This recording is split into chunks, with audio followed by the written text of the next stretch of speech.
Good morning, good afternoon, and good evening. Welcome to this week's show.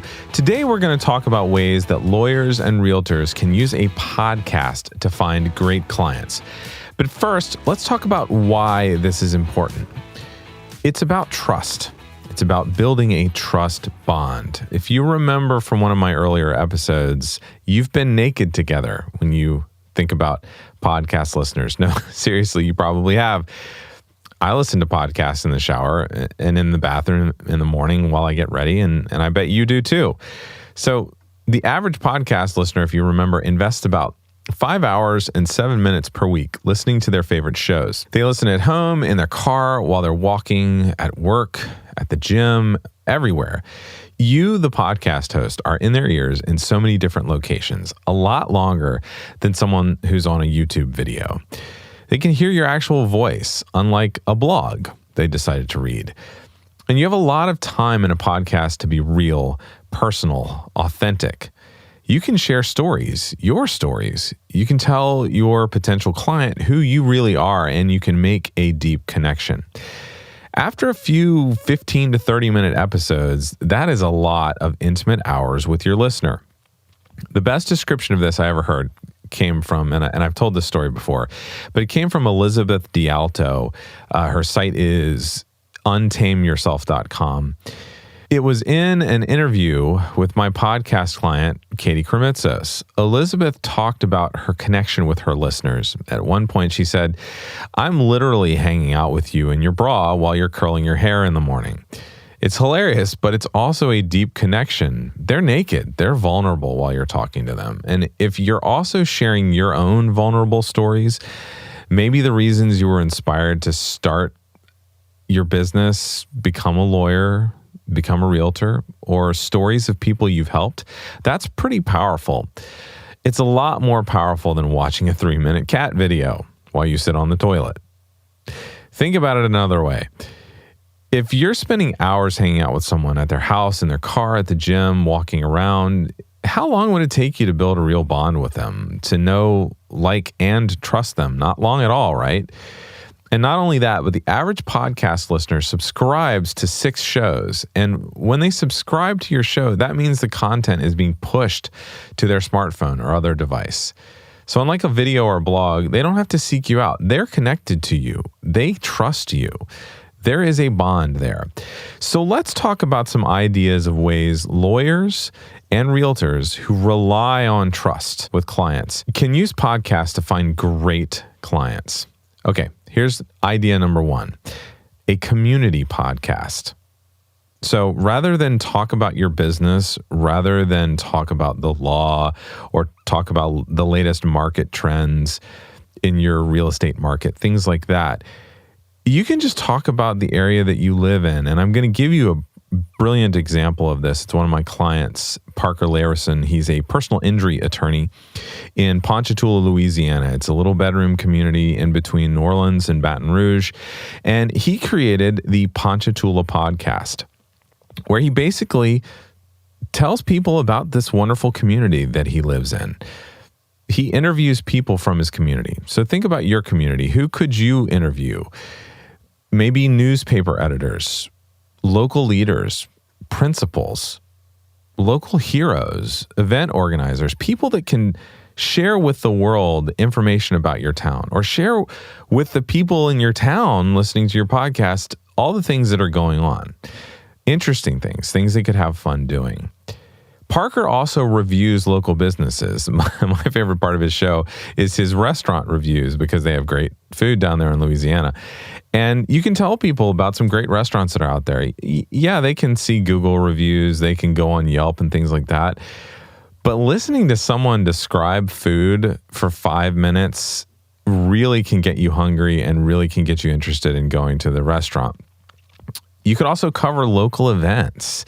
If you have festivals in your area or annual events that are really important, go to those things, interview people, share the information, promote that event for free. That's going to make people appreciate what you're doing for the community and see you as a valuable asset and want to check out what you do if you're a realtor. You could also share tips and advice Tell people about good local businesses that they can go to.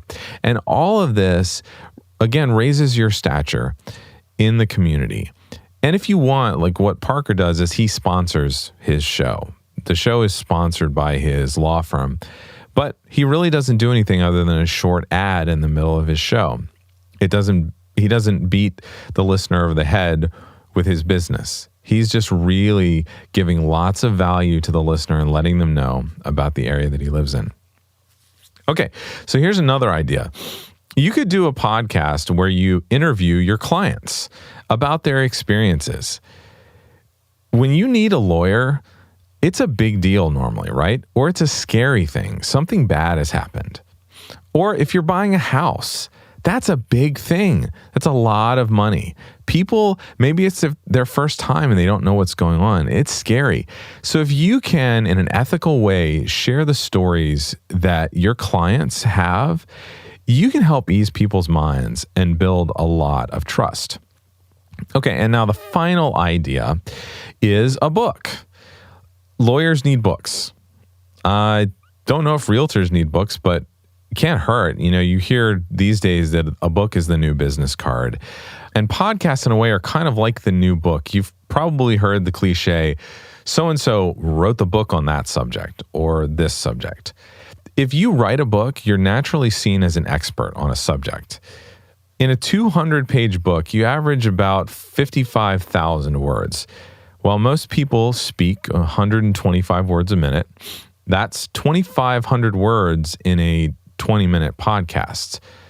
So if you do 22 episodes of a podcast, you've basically written a book out loud, and it's easy to hire a ghostwriter. There are plenty of people out there where you can give them an outline and give them 20 episodes of your podcast to transcribe, and they'll write a book for you.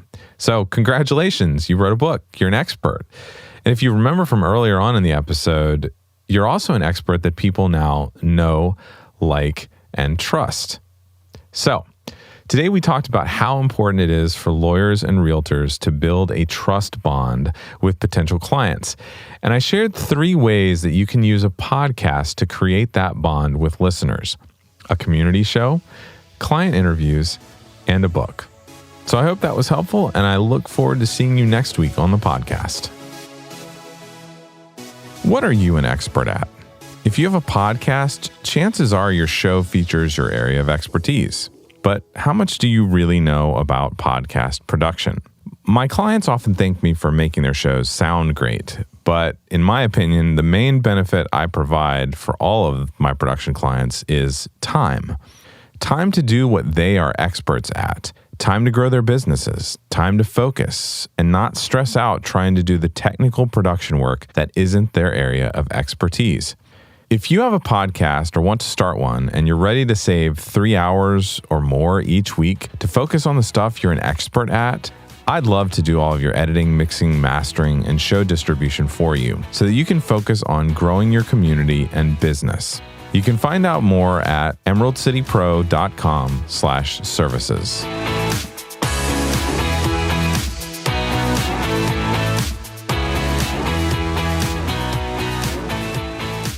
Today's show was brought to you by ConvertKit, the only email marketing system you'll ever need. After 5 years with the email marketing provider that everyone starts out with, you know who I'm talking about, I was desperately searching for one that was simple, easy to manage, and affordable. ConvertKit easily stood out above the rest, and I've been ridiculously happy with them ever since I made the switch. Emailing my community and creating automation series for special resources has never been so simple. Whether you're ready to start your first email marketing setup or you're searching for a new provider, I highly recommend ConvertKit. Go check them out and other resources that I recommend at dannyosment.com/resources. That's dannyosment.com/resources.